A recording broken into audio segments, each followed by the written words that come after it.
Hola mis queridos compañeros, ¿cómo están? Muy buenas tardes. Hoy es domingo 8 de noviembre, son las 4:31.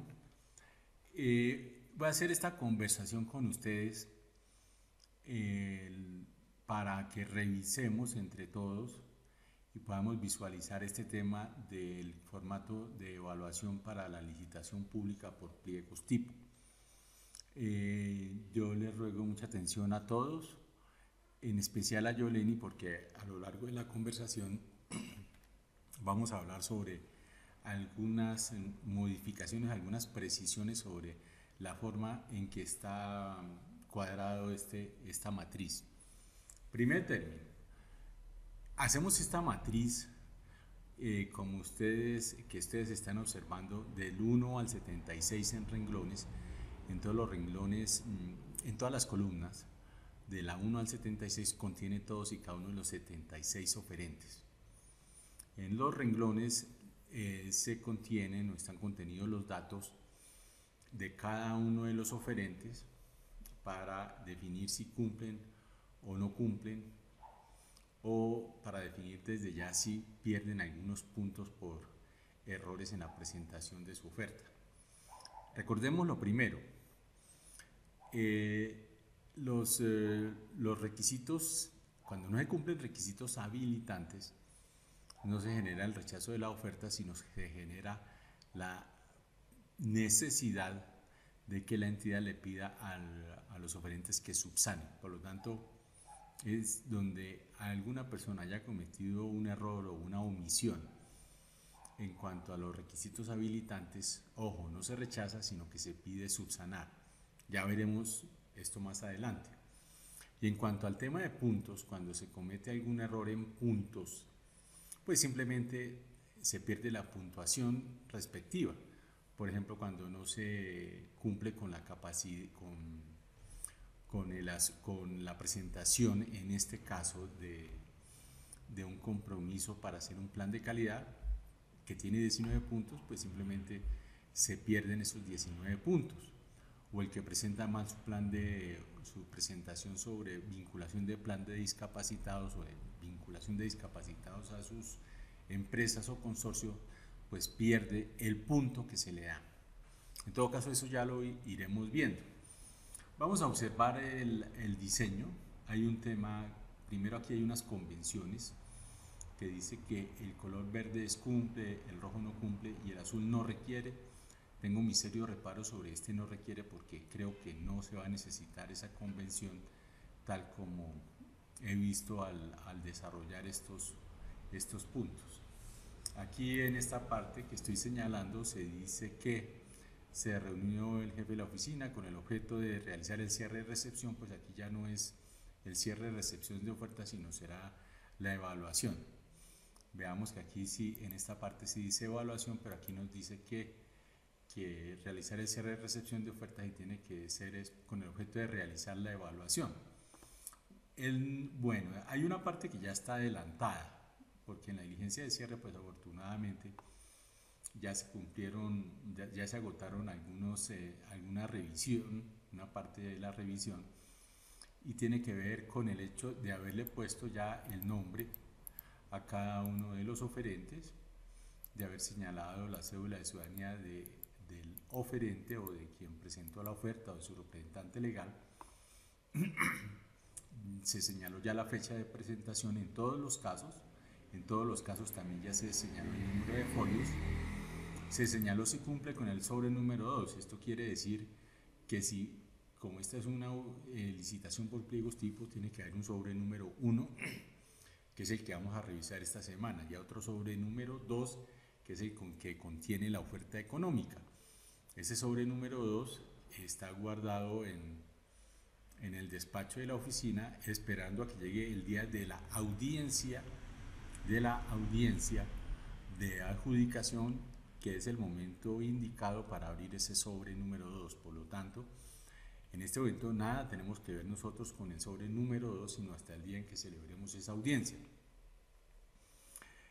También se revisó ya fue revisado el tema de la póliza. en el cual veo o parece que se vio que todos cumplen con la presentación de su póliza de seriedad de la oferta. Y a partir de ese renglón es que yo inicié y todos iniciaremos a llenar el cuadro. Entonces, lo primero que se revisó, que revisé de cada oferta, aquí está, carta de presentación, ¿cumple o no cumple? Es simplemente el hecho de revisar si existe la carta de presentación o no de la oferta. En este caso, Yolini ha organizado esto de la manera que hay esta pestaña donde hay tres opciones: cumple, no cumple o no requiere. Entonces, en este caso, pues, en mi caso, en las 6 ofertas que yo revisé, todos cumplieron con la presentación de la carta o con la radicación de la carta de presentación. Viene aquí una parte que dice en esta columna, en esta primera columna, capacidad jurídica, y entonces pasamos a observar cómo se llena. Pues la primera parte es que si vamos a ver diferentes casos, ¿no? Aquí hay esto de representación legal, donde dice este subtítulo. A mí me parece que este es un tema que hay que cambiar, y más bien aquí hay que poner esa identificación. Al poner la identificación, arreglamos identificación. Entonces tenemos que aquí vienen tres renglones.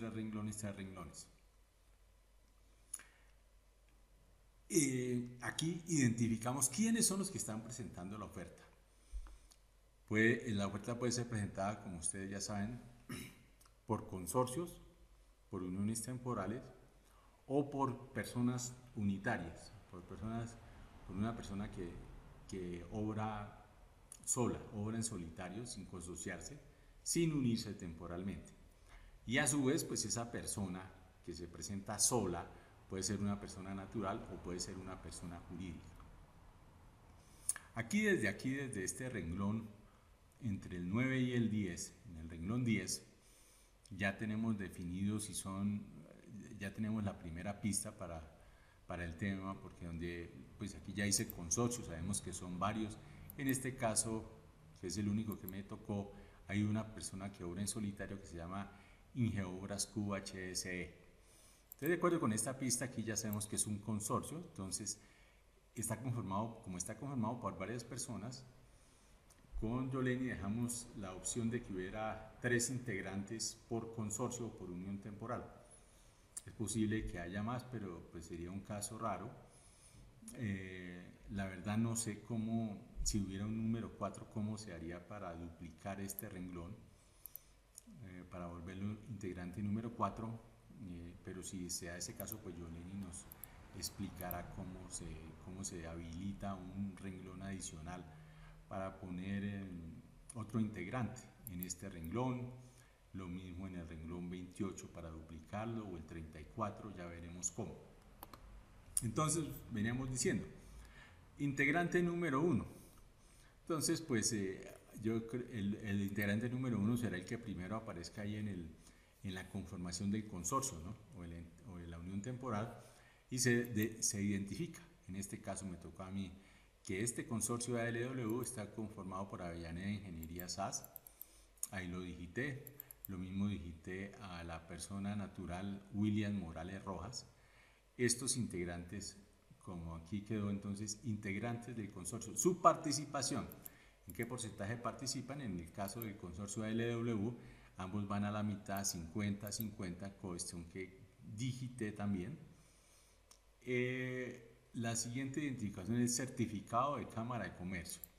A mí me parece que esta opción de cumple, no cumple o no requiere, yo le pido a Yoleni que por favor la elimine, porque vamos a ver que termina sobrando por lo siguiente. Es decir, sí tiene que quedar certificado de Cámara de Comercio 2 puntos, pero esto de requiere o no cumple no aplica, por lo que puede haber personas naturales, puede haber personas jurídicas, especialmente por el tema de que puede haber personas naturales. Entonces, pues lógicamente ellos no necesitan certificado de existencia y representación legal, pero como en el caso este que estamos en ALW, pues al paso que Avellaneda Ingeniería necesita certificado, Williams Morales no lo necesita, pues por lo tanto este espacio de acá debe quedar en blanco o en azul como está, pero tan solo como ese azul como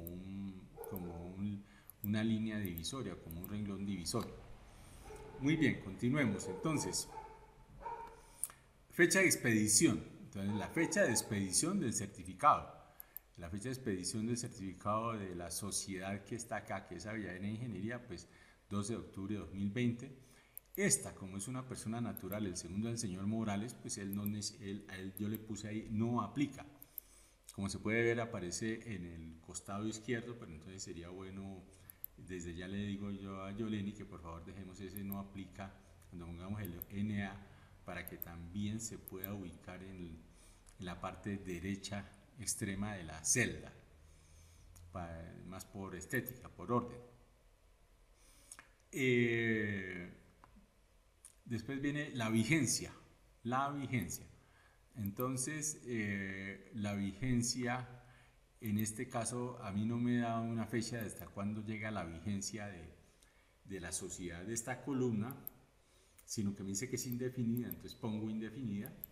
El segundo proponente o el segundo integrante de este consorcio, ya que es una persona natural, pues lógicamente a él no le aplica el que tenga una vigencia de certificado, entonces pues lo pusimos el NA.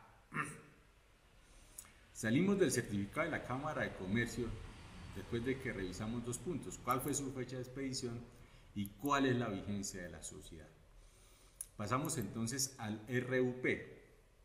El RUP, a mi juicio, el dato más importante del RUP en cuanto a la fecha no es el de su expedición, sino el de la renovación, pues es el que nos dice si el certificado está en firme o no está en firme. Entonces, podríamos poner aquí la fecha de la expedición, y al que haya estado más allá del tiempo previsto en los pliegos, pues pedirle que subsane, pero pues eso es muy fácil de subsanar. En cambio, este dato de la renovación es clave, porque ustedes saben, o creo que todos sabemos, que el RUP cobra firmeza 10 días después de su expedición. Después de su emisión está en firme. El que no tiene 10 días de expedido, pues todavía no está en firme. Por eso el dato clave es saber la fecha en la cual fue renovado, porque por ejemplo en estos dos casos, fíjense que el RUP sí aplica tanto para la persona jurídica que está aquí como para la persona natural que está acá. Miren ustedes que aquí tenemos 24 de julio y 27 de julio, lo que nos da la seguridad de que esos registros únicos de proponente están vigentes, están en firme. Muy bien, continuamos aquí un renglón que se le agregó certificado de revisor fiscal. Yo no veo que esto tenga ninguna necesidad de ir ese dato. Lo mismo la identificación del representante legal, ni quita ni pone, pues eso significaría como una pérdida de tiempo y no es un tema que sea de tal delicadeza o gravedad para analizarlo en este escenario. Certificado de existencia de entidad estatal, también le pido a Yolini que lo borremos, porque pues que se presente una entidad estatal como oferente, pues eso es virtualmente imposible. Por lo tanto, borremos este renglón número 47. Borremos también este renglón número 49, porque tampoco ni quita ni pone, a mi juicio, y si nos quita tiempo. Ahora, viene un tema que sí podemos agregar, que sí debemos agregar, que son estos dos, que desde ya también le sugiero a Yolini que los podamos subir aquí a estos renglones que estamos eliminando. Uno es el de Comnia. Todas las ofertas, de acuerdo con el pliego, tienen que tener el respaldo de un ingeniero, y ese ingeniero tiene que estar matriculado y tener su matrícula vigente ante el Comnia, que es como ustedes saben, es la asociación o la organización de los ingenieros en este país. En mi caso, pues yo encontré que todos los 6 oferentes adjuntaron su certificación o su matrícula ante el COMIA de un ingeniero que es el que presenta la oferta, el que avala la oferta. Lo mismo el pacto de transparencia, si lo subimos por acá, que es pues una formalidad que se cumple en todos estos procesos. Entonces aquí simplemente si lo presentó o no lo presentó, y por lo tanto si cumple o no cumple. Seguimos con el listado de las certificaciones disciplinarias, fiscales, contravenciones de policía, penales y la seguridad social. Algunos de estos que me tocaron a mí, todos cumplieron. Sin embargo, algunos adjuntaron unos certificados y les faltaron otros. Algunos no adjuntaron ni un solo certificado.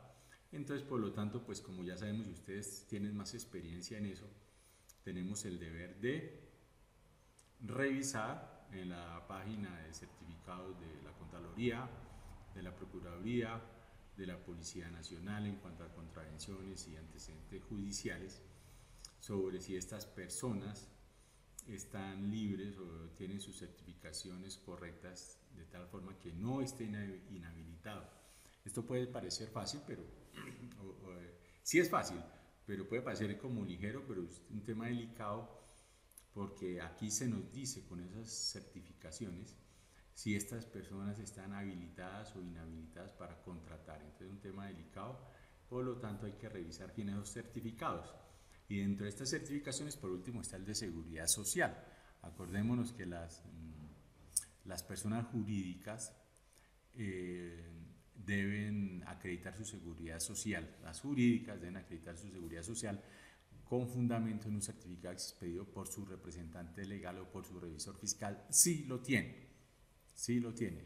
Si no tiene revisor fiscal, entonces el representante legal el que certifica que la sociedad está al día en sus aportes a seguridad social y para fiscales. Además que las personas naturales no certifican o pueden certificar, pero su prueba de afiliación a seguridad social pues es la planilla. Es decir, ellos sí tienen que, las personas naturales sí tienen que adjuntar la planilla en que demuestren que están al día en los pagos a la seguridad social. Como ustedes podrán ver en mi caso, en el caso de estos 6 oferentes, todos cumplieron con esta expectativa de la que nosotros llamamos capítulo de certificaciones. Vamos ahora con el tema de la capacidad financiera. Como ustedes saben, la capacidad financiera que se mide solo tiene 5 atributos o 5 indicadores, que son la liquidez, el nivel de endeudamiento, la razón de cobertura de intereses, la rentabilidad sobre el patrimonio y la rentabilidad sobre los activos. Entonces aquí en forma similar a como sucedió en los anteriores renglones, Yolini ha puesto la opción, en este caso ya no para 3, sino veo que para 5 integrantes. Entonces, por ejemplo, en este caso de la liquidez fueron 5, yo creo que deberían ser solo 3, conservando la uniformidad que viene de arriba. Entonces dejemos solo 3. A mí me parece, Yolini, que este indicador de liquidez integrante 1 más puntaje de capacidad financiera integrante 1, estos 2 renglones hay que dejar uno solo, no estos 2 sino uno solo, simplemente que diga índice de liquidez integrante 1, ya, porque aquí aparece un puntaje de capacidad financiera y en realidad la capacidad financiera no implica, en el contexto de la evaluación, no significa para nada un puntaje, sino simplemente un dato más. Por lo tanto, entonces dejemos solo índice de liquidez integrante 1, y aquí para poner ahí en cada una de estas celdas para poner cuál es el índice de liquidez, donde encontramos el índice de liquidez y los otros 4 indicadores financieros. Todo eso los encontramos en el registro único de proponentes, que tiene una parte inicial que da unos datos generales, tiene una segunda parte que da en qué es que está registrada la empresa, es decir, unos números de esos de los códigos de la UNSPC, y a paso seguido vienen los indicadores financieros, ahí lo relata, y esos indicadores financieros vienen antes de que inicie el listado de las experiencias, de la experiencia de cada uno de los integrantes o del proponente dentro de ese registro único de proponentes. Entonces les digo a Yoleni que aquí dejamos solo dos y dejemos solo tres integrantes porque hay 5 y borremos este tema de puntaje, capacidad financiera y dejemos solo índice de liquidez integrante 1, integrante 2 e integrante 3 para ponerlos ahí. Y además te doy otro detalle, resulta que aquí quedó, Yoleni, que aquí no se hace el promedio, es decir, los otros más abajo sí hacen promedio, pues en el caso de liquidez no está promediando, o es decir, no está haciendo la operación que se necesita sobre este punto. Ustedes estarán observando que aquí yo no puse nada. En el consorcio ALW quedó 0, 0, 0, 0. En todo esto yo no lo llené. ¿Por qué? Por una nota que yo estoy poniendo aquí al final. Ya veremos cómo pondremos esa nota. Y es que resulta que uno de los integrantes de este consorcio no cumplió se le perdió un pedazo o presentó el RUP incompleto, sin unas páginas, y precisos son las páginas donde están los indicadores financieros. Entonces, por eso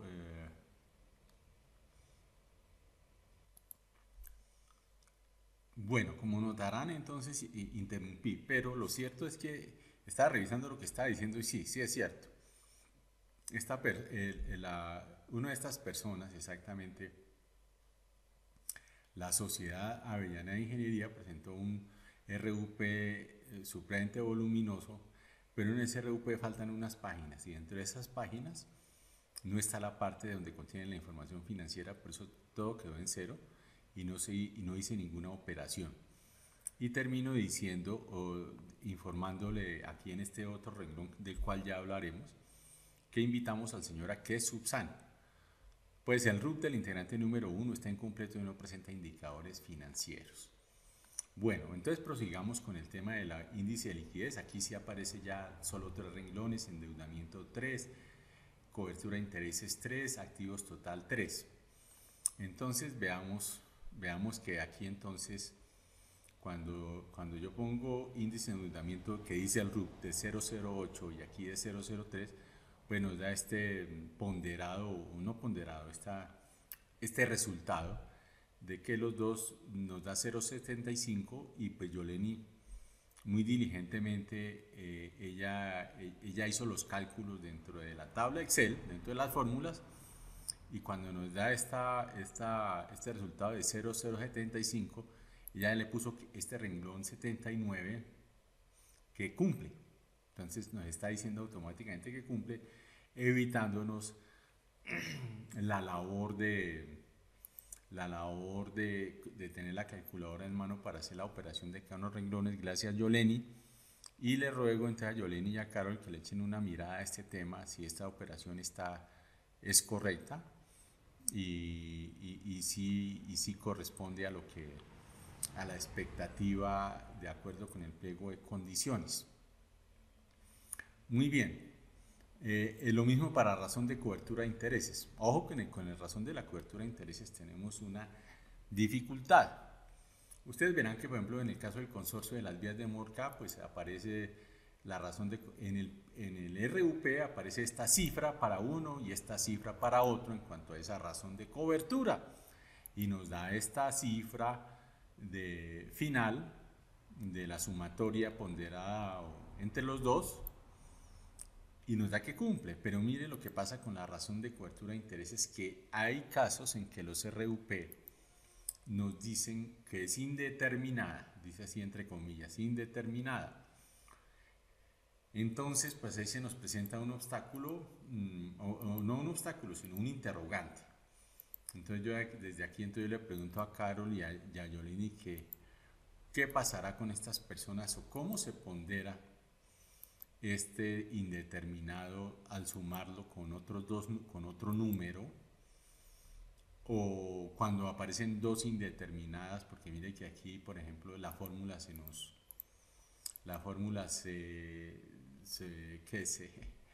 eh, no encuentra qué es lo que debe hacer y por eso creo que salta ahí una alarma.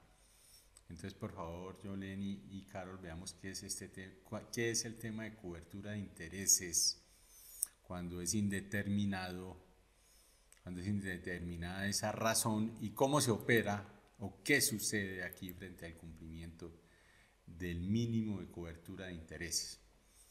En la rentabilidad del activo pues no ha habido ningún problema, aquí los opera y como pasa en los otros arriba pues también automáticamente la tabla nos dice si cumple o no cumple, igual con la rentabilidad del patrimonio.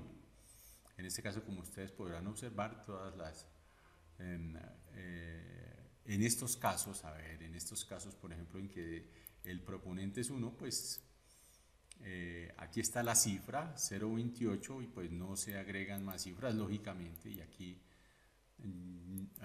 da 0.28, aunque me parece que yo fui el que puse 0.28, no automáticamente la tabla, sino que no dio ningún resultado, entonces yo le puse aquí el 0.28 porque pues el resultado es igual al número o a la rentabilidad del único oferente. A ver qué me dicen sobre ese tema nuestras compañeras contadoras. Muy bien, ahí terminamos la capacidad financiera de revisarla. Ahora proseguimos con el tema de puntaje, que usualmente es un tema que no nos corresponde a nosotros como jurídica, pero en este caso pues es muy sencillo, entonces por eso adelantamos de una vez en eso. En este caso voy a decirles que lo siguiente, de acuerdo con lo que con los pliegos tipo se podían calificar una, dos o tres hasta 6 variables en cuanto al factor de calidad. En este caso, pues los pliegos quedaron únicamente para calificar una variable, una nomás que se llama plan de calidad. En este caso, el que presente un documento, que aquí en este caso lo han presentado todos, en el cual dice, ustedes lo encontrarán por ahí, dice ofrecimiento de plan de calidad. Yo me comprometo a presentar un plan de calidad de acuerdo con las normas y con TEC número tal y tal y tal. Bueno, muy cortico. El que lo presente se ganó los 19 puntos, porque el plan de calidad no se presenta, el plan de calidad, sino simplemente el compromiso de hacerlo. Entonces, el que presente el compromiso de hacerlo, 19 puntos. Aquí Jolene nos dio unas variables que son 0 o 19. 0 el que no presente, 19 el que lo presente. Apoyo a la industria nacional, pues es fácil, me parece a mí, porque no veo que estén involucradas personas jurídicas ni naturales extranjeras, sino que todos son colombianos, entonces todos van a tener 10, salvo que los 10 puntos, salvo que ustedes encuentren algún consorcio o algún proponente que esté domiciliado en el extranjero, que su país de origen sea extranjero, pero no creo que lo haya. En todo caso, pues para todos los que sean colombianos, 2 sociedades colombianas, un colombiano, una persona natural colombiana y una persona jurídica colombiana, pues todos tendrán 10, porque esto es para el apoyo a la industria nacional. Bueno, este brinco se debe al tema de la vinculación de discapacitados, que como ustedes podrán ver da o 0 puntos si no se acredita, o 1 punto si se acredita. Pero ¿cómo se acredita esta vinculación de discapacitados? Veamos que el pliego asigna en este caso 1 punto al que acredite un número mínimo de personas con discapacidad, pero esto es de acuerdo con un artículo del decreto 1082 de 2015 que nos dice lo siguiente. Nos dice que el representante legal de la persona jurídica o el revisor fiscal, según corresponda, certificará el número total de trabajadores vinculados a la planta de personal del proponente o sus integrantes. Y al decir ese número, ojo con esto, cuando está expresando ese número general de trabajadores, debe señalar cuál es el número particular de trabajadores discapacitados al servicio de esa empresa. De tal forma que para asignar ese punto, si una persona tiene entre 1 y 30 trabajadores, deberá tener como mínimo vinculado a una persona discapacitada. La sociedad o la persona natural que tiene entre 31 y 100 trabajadores deberá acreditar como mínimo 2 trabajadores discapacitados dentro de su planta personal para acceder a ese punto, y así como ustedes están viendo en esta tablita sucesivamente. ¿Y qué pasa? Que es el punto interesante. Cuando estamos hablando de un consorcio o de una unión temporal. Ojo que aquí no hay ningún promedio ni ninguna operación parecida a la que se hace tratándose de la capacidad financiera. Aquí se dice lo siguiente, que se tendrá en cuenta la planta de personal del integrante de ese consorcio o unión temporal que aporte como mínimo el 40% de la experiencia requerida para la respectiva contratación. Y aquí yo quiero decir y contarles que en la primera evaluación, cuando la inicié a hacer, yo me equivoqué porque interpreté ese 40% como 40% de participación dentro del consorcio o dentro de la unión temporal, pero eso no es así. Es el 40% el que haya aportado el 40% de la experiencia. Y como ya veremos ahorita más adelante al hablar del tema de la experiencia, los oferentes presentan un llamado formato 5, que es el de la tabla que ellos presentan para resumir la experiencia que acreditan en este proceso. Y entonces cuando se trata de estos consorcios o uniones temporales, en los que, según yo he visto, uno de los integrantes presenta ese certificado de personas discapacitadas a su servicio, debe verificarse que el que tenga mínimo el 40% de aporte de experiencia es el que debe presentar este certificado para acceder al punto. De tal forma que si ese certificado o esa acreditación sobre vinculados discapacitados es presentada por el que tiene el 10%, el 20% o el 30% o el 39%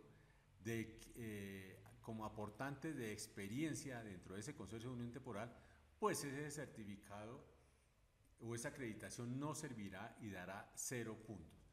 Entonces es importante tener mucho cuidado en este tema de la certificación de discapacidad, que nos da 0 o 1 punto, pero teniendo en cuenta lo que dice este artículo del decreto 1082. Hablando de experiencia, entonces sigamos con el tema de experiencia. Aquí se nos olvidó en esta tabla meter la experiencia, incorporar la experiencia. A mí me parece, Yoleni, que después de este renglón de patrimonio y antes de puntos pongamos un renglón que nos diga experiencia. Aquí está capacidad financiera, y aquí agreguemos un capítulo aparte que se llama experiencia, que yo creo que va a tener un solo renglón, y es el de cumple o no cumple. Para revisar la experiencia, ¿qué debemos tener en cuenta? Debemos tener en cuenta, mis queridos compañeros, que hay un formato que se llama el formato 5 experiencia, que debió ser diligenciado por todos los oferentes. En mi caso, todos los oferentes lo diligenciaron. El que no lo haya diligenciado, pues es una causal de inhabilitación, ¿no?, para que ese tema sea subsanado. Pues bien, allí, en este formato, se relatan las experiencias o la experiencia que cada oferente está acreditando para participar en este proceso. Veamos que en este cuadro ellos nos dicen y nos tienen que decir esas experiencias, en qué número de experiencia, ojo con esto, en qué número de experiencia está en el RUT, porque cuando ustedes abran los registros únicos de proponente, pues ahí ustedes verán que son varios los contratos de experiencia. del 1 al 10, del 1 al 20, del 1 al 50, del 1 al 80, de acuerdo al número de contratos que cada proponente tenga acreditado en el RUP. Entonces aquí nos dirán cuál es el número de ese contrato, porque en el RUP aparece contrato de experiencia 1, contrato que acredita experiencia 2, contrato que acredita experiencia número 50. Aquí, como en este caso, pues nos dicen que, por ejemplo, nos están diciendo que el oferente, que uno de los integrantes del consorcio, vamos, aquí estamos hablando del consorcio Vía Sogamoso, que se llama JPG, acredita una experiencia que es la número 49. Entonces yo me voy a la RUP, veo esa experiencia número 49 y reviso si en realidad esa experiencia está ahí, le pongo resaltador para que después se denote que sí la revisé, y si está conforme a como este oferente o como cualquier oferente la está describiendo en su respectivo cuadro. El renglón final, la columna final de este formato 5 nos dirá cuánto suma la experiencia. Ojo que la experiencia aquí nos debe sumar mínimo lo siguiente, nos debe sumar mínimo 567,65 salarios mínimos. Es decir, que cuando en esta columna final del formato 5 ustedes suman más de 567,65 salarios mínimos, quiere decir que ese oferente acredita los requisitos de experiencia, pero eso no es tan cierto. Veamos por qué, mis queridos amigos, veamos por qué. Sin embargo, este es el número mágico, 567,65. Entonces vamos a ver qué es lo que nos dice el pliego sobre la experiencia en este asunto. La parte clave nos dice lo siguiente, punto 357. ¿Qué nos debe decir esa experiencia?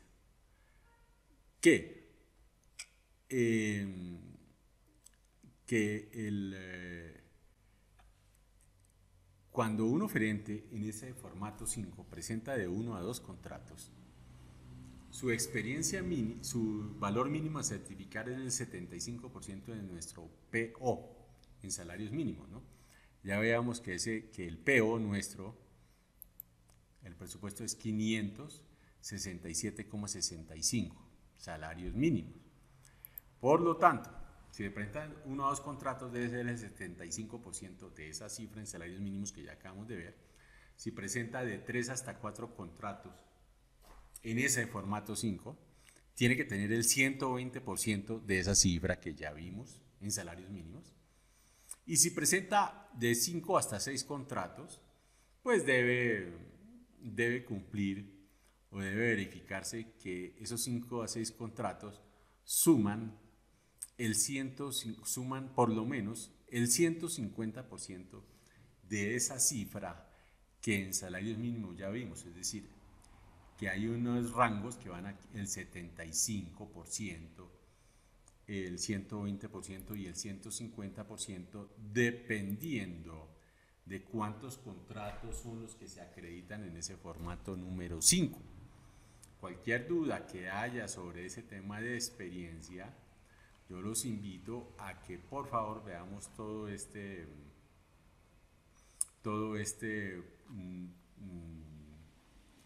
capítulo, que es el 3.5, en la página 24 de los pliegos tipo.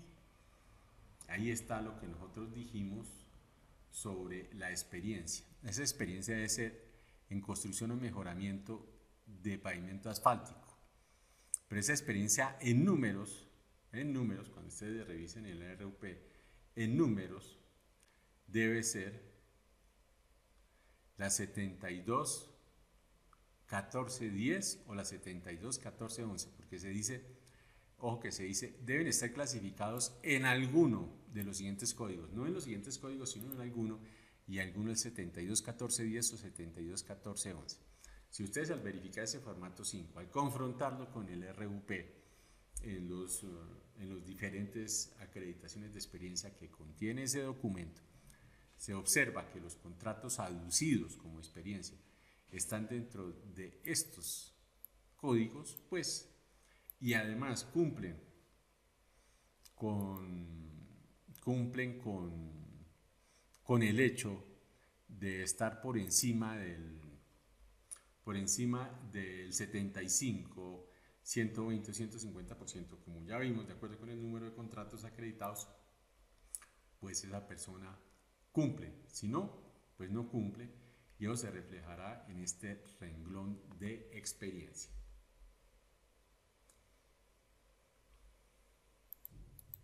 Bueno, prosigamos con los últimos dos renglones que nos faltarían. Debemos involucrar o incorporar un renglón que se llame el subsanar. En el subsanar, entonces, vamos a informarle a los oferentes cuáles son los requisitos habilitantes que deben subsanar. En este caso de estos 6 oferentes, solo encontré uno que debe subsanar, que fue el oferente ALW, que como ya vimos presentó el ERUP incompleto porque se le perdieron o refundió unas hojas donde hay una información importante, y por eso le estamos diciendo que subsanar, pues el RUP del integrante 1 está incompleto. Entonces aquí vamos a dejarlas. Yo les sugiero que cada subsanación, cada cosa que haya que subsanar, la dejemos, bueno, aquí la dejemos en mayúscula y en rojo para que los oferentes tengan claro cómo es dónde deben subsanar, ¿no? Bueno, ese es el renglón de subsanación, y habría otro renglón adicional, otra fila adicional, que sería observaciones sobre aspectos puntuables. Como ya aquí me di cuenta que esto fue un error que cometí, te lo borro, aquí no hay ninguna observación, pero sobre este sí. Ahí le estoy explicando, ojo, que cuando usted saca aquí 0 puntos, es por esto que le estoy explicando acá. Entonces así tendríamos ya completo en este caso la evaluación de estos 6 oferentes. Ruego que analicemos este tema de que no queden estos colores aquí como que no se entiende por qué. Y lo mismo aquí yo sí entendería que, porque ya yo no estoy tomando como punto de referencia la fecha de expedición del RUP, sino su fecha de renovación, que me parece un asunto mucho más importante que el de la simple expedición, porque al fin y al cabo eso de la expedición se subsanaría sin ningún problema, y no vale la pena, me parece que no vale la pena enredarnos en eso. Revisemos este tema, por favor.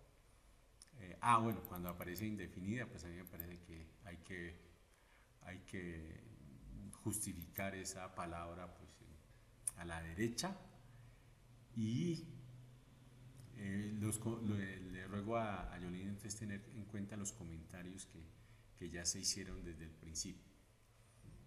Esto sería a grandes rasgos lo que hay que hacer. Yo les digo que yo me demoré en esto como unas 4 horas en estas 6, pero me demoré tanto tiempo porque fui revisando y verificando muchas de las dudas o explicaciones que espero haberles resuelto oportuna y satisfactoriamente. En todo caso, pues esto tiene muchas variables, y pienso que habrá muchas preguntas a la hora de que cada uno de nosotros llenemos estos cuadros. Yo termino diciendo que a mí me parece muy bueno este trabajo que estamos haciendo, porque nos garantiza que vamos a hacer una evaluación mucho más rápida de lo que hubiera podido ser, y va a ser una evaluación además muy uniforme, porque todos vamos a estar trabajando bajo las mismas reglas de juego y bajo el mismo formato.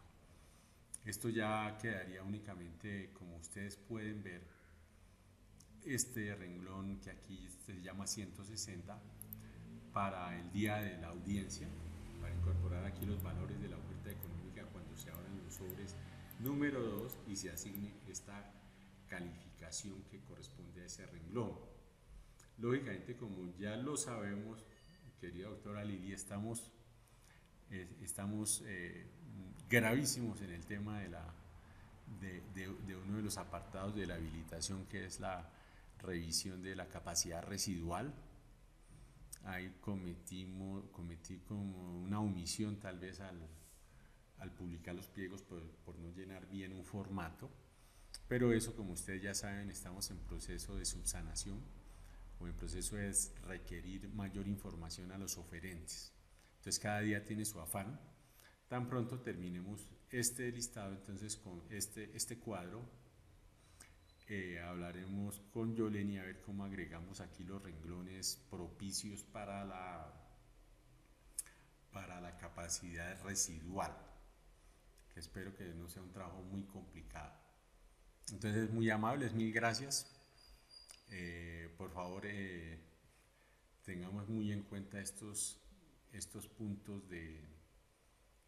para completar este formato entre todos durante esta semana. Mil gracias, que estén muy bien. Nos vemos mañana. Buena tarde.